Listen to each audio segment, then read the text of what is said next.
নমস্কাৰ, মোৰ নামটো নৱজ্যোতি বৰুৱা আৰু মই চামগুৰিৰ পৰা নিউজত সংবাদক হিচাপে কৰ্মৰত হৈ আছোঁ। মোৰ ঘৰটো চামগুৰি ৰঙাগড়া হয়, ৰঙাগড়াত ঘৰ আছিলে।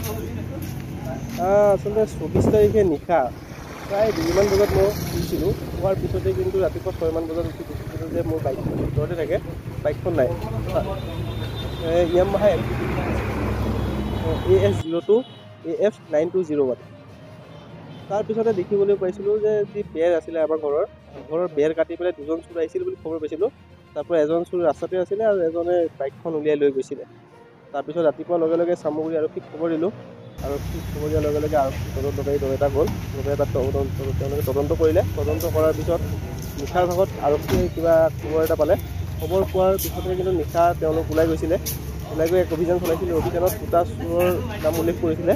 তাৰ ভিতৰতে এজন বিশ্বজিৎ বৰ্মন বুলি যোনজন চোৰ আছিলে, সেই চোৰজনক কৰায়ত্ব কৰিছে বৰবালি টোপৰ পৰা, চামগুৰি বৰবালি টোপৰ পৰা বিশ্বজিৎ বৰ্মন নামৰ চোৰজনক কৰায়ত্ব কৰিছে। আৰু ৰহমত আলী বুলি এজন চোৰ আছে, তেওঁ পলায়ন কৰিছে, তেওঁক বিচাৰি পোৱা নাই। তাৰপিছতে ৰহমত আলীৰ ঘৰত মোৰ যি বাইকখন হেৰাইছিলে, সেই বাইকখন তেওঁলোকে তাৰ পৰা উদ্ধাৰ কৰিছে, ৰহমত আলীৰ ঘৰৰ পৰা।